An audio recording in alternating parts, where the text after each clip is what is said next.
Hello friends, Mark69 here back once again in the fucking flesh to make another vinyl video. It's been a few weeks since I made a last video. Haven't had much money to buy records, which is my usual excuse, but it's true. You know, priorities like food and real life and stuff like that have been taking place. It's really hot here in my town in Sweden, for once. Usually the weather here sucks balls, but for some reason the gods have granted us sun and warmth. So I've been to the beach and had fun times. So yeah, most of the records I'm going to show you here today, I've only got 5, are cheap stuff I got at the record store because, as I said, no money. But yeah, hopefully next paycheck will be a bit more fancy, and I'll get some records actually order online that cost money. But yeah, until then I got cheap stuff to show you, but it's some good stuff, some interesting stuff we can talk about. Yeah, let's get on with it. I'm not listening to much in the background except playlist on Spotify, so yeah, hopefully it's not too loud. This record I forgot to show last time because I'm an idiot, but yeah, I can show it now because I don't have much records to show anyway. Enough chatter. This is Disintegration with The Cure. This is an amazing fucking album. This is their masterpiece, their magnum opus. This is phenomenal. I usually say phenomenal a lot, but this actually applies to this record. Yeah, I usually I usually go for more of the old school stuff from The Cure. But yeah, I mean, without a doubt, this is their best fucking record. I got this at my local record store, and great deal because one, it's a gatefold with this sweet ass picture, sexy ass picture with Robert Smith in his full get up. You should really like call it quits with makeup and stuff. I mean, it looks like shit nowadays. Not that he cares what I think or whatever, but I'm just saying. Yeah. Yeah, if you're not familiar with this, I mean, if you've listened to The Cure, you know what this album is. And if you haven't listened to The Cure, this is probably the place to start. Yeah, this album's amazing, obviously. Pictures of You, Love Song, Fascination Street, Prayers for Rain, and obviously Disintegration. Amazing fucking album, goddamn. Yeah, I said this was a great deal because great packaging, printed in their sleeves, and this comes on 180 gram black vinyl. Sounds great, as it should. So yeah, I was really happy with this because it sounds absolutely phenomenal. Really does. And this is a record that you'd like to listen to in a good sound system, I'd say. And here's the other sleeve lyrics and credits. Nothing too fancy, but yeah, we're all great packaging, and it sounds great, which is, I guess, the main reason you buy vinyl, right? I don't know. I guess you buy vinyl mostly because it's such a pain in the ass and takes so much space, and it's just, you know, gotta clean it, and you gotta buy a record player, and it, you know, all this other pain in the ass stuff. That's why I buy vinyl. Yeah, I don't know what I'm talking about. This is a great album if you're into stuff like post-punk, like Joy Division, and you haven't given The Cure a chance yet. Yeah. Moving on. That was the only new record, or you know, new record I bought. Everything else here is second-hand.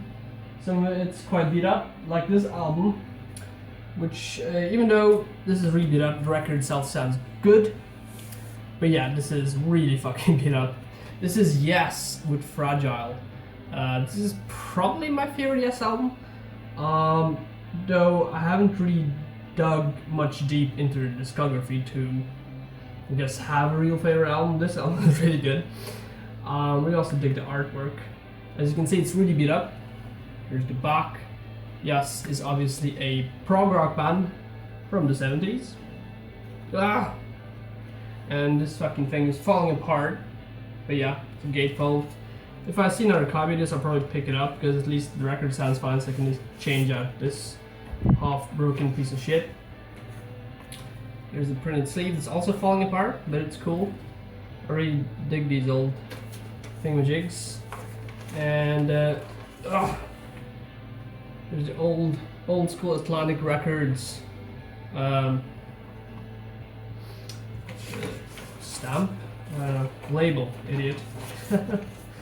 Yeah, as I said, the record sounds fine. There's no hiccups or any noticeable problems with it, so I'm pretty happy.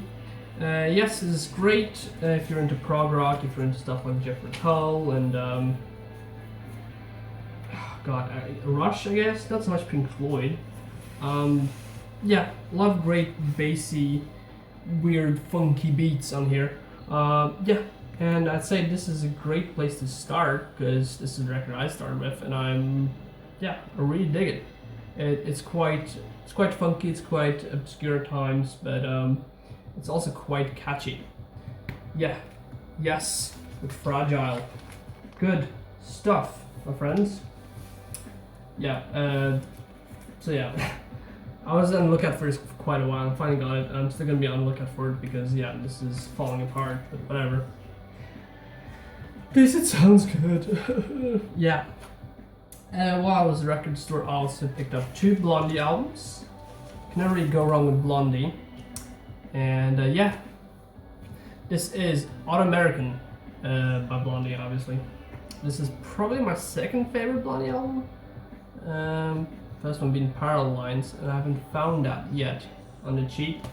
And I'm not going to order it from Discog or anything like that. I'm probably going to pick it up when I see it. But yeah, this is great. Really chill stuff. What are good songs on here? Let's see. I gotta look it up because you can't see the track listing on here, and I'm really bad at track names. Tide is High is probably one of the most well-known songs on here. Angels on the Balcony is really great. Live it up. Good stuff. And if you haven't given Blondie a chance, I'd probably start with Parallel Lines. That's their most famous album, but this album is also really good. Inner printed sleeve. Yeah, no track listing here either. Weird, isn't it? Weirdly. It usually is never the case. This is on Chrysalis. Yeah, sounds great, and Blondie albums are usually cheap. That's why I picked it up, because I don't have any money. And I'm sad. No, I'm not really sad, but you know, money doesn't hurt. Yeah, really great stuff. Autoamerican. Yeah, Blondie rules, man. Also got a hold of this. Not as good, but still fun. What the hell? Can never really go wrong with Blondie. This is Plastic Letters. Yeah, this one's not as fun. This is quite like, I'd say, Eat to Beat, which is also good, but you know, there's nothing too special that stands out. But it's still fun. It's still catchy. It's still good old Blondie. Here's the back, and they're sitting on a police car, which is fucking badass. Real punks from New York. I wonder if it was actually like a real police car at that time, or just like an old one they just like got to use. It looks sexy as fuck, like always, smoking cigarettes and stuff. Yeah, good stuff. This is just regular black vinyl, Austin Chrysalis, nothing special to it. Yeah. Also got this quite cheap. It sounds good. It sounds fine. It's Blondie. It's poppy. It's fun. It's catchy. It's good stuff. Yeah. I also saw the 2 records I didn't pick up because I'm an idiot. Because I didn't have much money at the time. Rock's music, and I should have probably picked it up, but whatever. And I saw David Bowie's Diamond Dogs. It was a beat up, so I passed on it. Probably shouldn't have because it's a great fucking album, but whatever. Damn it, next time around, I guess. Wasn't record store next time I was there. And did pick up this. This is a great find to me. I love this fucking album. This is Secret Treaties by Blue Öyster Cult. This is probably my favorite album from them. Everybody's familiar with the album with Vampire Reaper, but this is probably my favorite. It's far more catchy and fun and interesting, I'd say. even though the cover art is pretty damn boring. If I hadn't listened to this band beforehand and I saw this at the record store, I probably wouldn't have picked it up because the album cover is just quite fucking dull. There's really nothing to it. Here's the back, but the album itself is great. Career of Evil. Holy shit, I love that fucking track. Just, it starts out right, just great from the get-go. Career of Evil, Dominance Submission, Harvester of Eyes. Oh, dude, this album fucking rules. Little Öyster cult, man. Obviously a also prog rock band. There's an Interprint sleeves with a more colorful and fun art, which probably should have been used for the artwork. I say now, like, you know, 40 years too late, whatever. Yeah, great fucking album nonetheless. If you're not too familiar with Öyster cult, if you only heard Don't Fear the Reaper, which pretty much everyone has, or at least seen the more cowbell video from Saturday Night Live. I can't speak anymore, goddamn. Saturday Night Live. This album is great, and definitely listen to it if you haven't. Yeah, prog rock band from the 70s, not really like Yes. More on the classic rock side, I guess. At least this album is. Really catchy, really fun, good lyrics, just great overall. So check this album out if you haven't heard it. You probably have, or not. I don't have a clue who's watching. And I only had 5 records to show you today because, as I said, no money. But hopefully you enjoyed the video anyway, and hopefully the weather is quite good where you're at as well, because it is here for once. Yay. Anyway, until next time, take care and have a good one.